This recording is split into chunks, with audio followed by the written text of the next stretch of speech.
My name's Rich Show from Sioux Falls. Started out in a three-piece punk band called No Direction. Played around this parts in the upper Midwest. Well, actually all the bands have.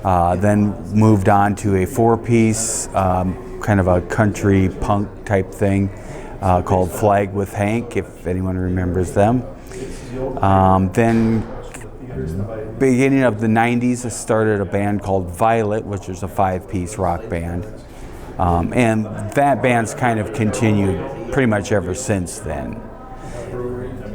In various, forms. People move, that sort of thing.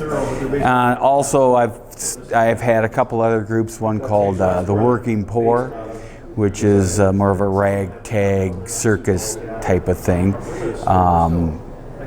And then also did kind of a more of a singer-songwriter pop thing called Oxford Comma. That was here in Sioux Falls.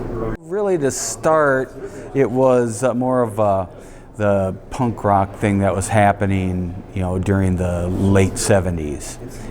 In England, there's a big movement going on then, and I had played with various people in high school, just dinking around, and decided that I could do that. I could do that, and then just picked up a bass and tried to learn how to play it. Still trying to learn how to play it. It's just kind of started from there. And then as you get older, your listening tastes change. I was really, there for a while, really into just American songwriters like Hank Williams Sr., John Fogerty from CCR, writing classic songs, that type of thing.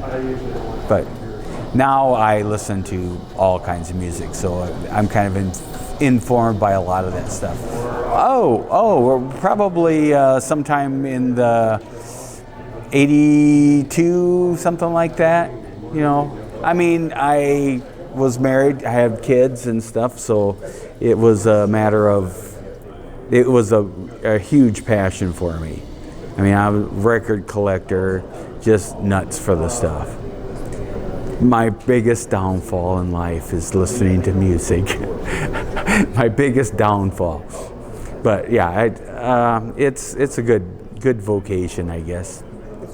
When I was growing up, of course, the big thing was the Monkees, and those, I was huge into the Monkees, and there's a lot of good songwriters that backed that, wrote for them, and good pop stuff, good rock stuff, good, just an overall, variety of stuff. As the band got older and progressed into more psychedelic territories, but it gave me a wide variety to start to set as a base. Them and the Beatles, that type of thing.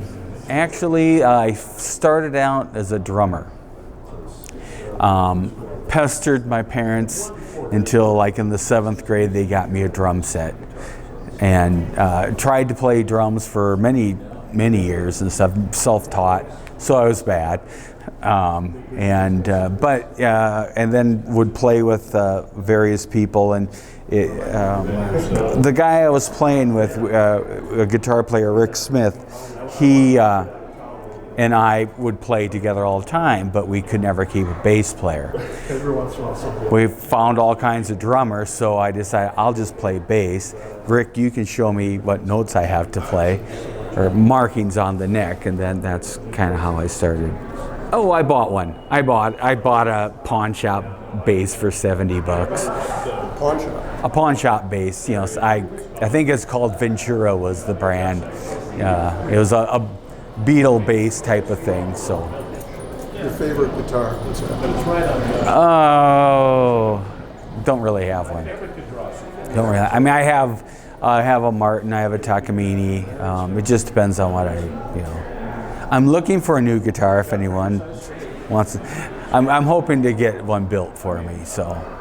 What comes first writing a song? The music or the words? Generally, it's the music. Generally, I'll be playing around with some various chord, or just dinking around on a chord progression. and then I'll feel a melody or hear a melody in my head, and then I'll just try to see where the feeling takes me. Everyday life experiences, things, like with your family, things that may be happening in the world, I don't really dwell on specifics. There's, a larger picture. I guess I like the meanings to be found by the listener. I would rather someone get something from it that is personal to them. So it's like, I find a lyric and then it kind of leads me to another thing to say, which leads me to another thing to say. I wrote a song that was called Say Goodbye to Memphis, which at the time I was between bands, and it was more or less, Memphis to me meant rock and roll.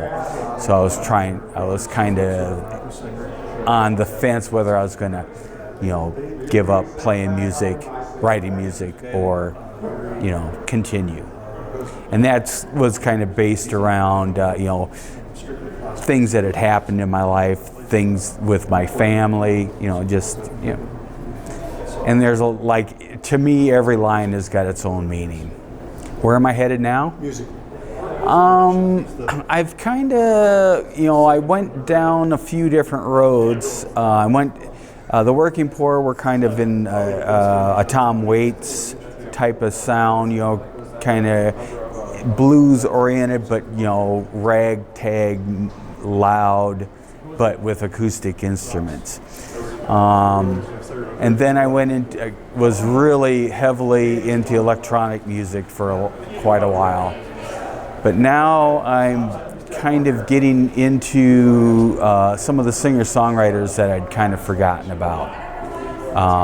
There's an English dude, Lloyd Cole from England. He lives in the States now, big fan of his.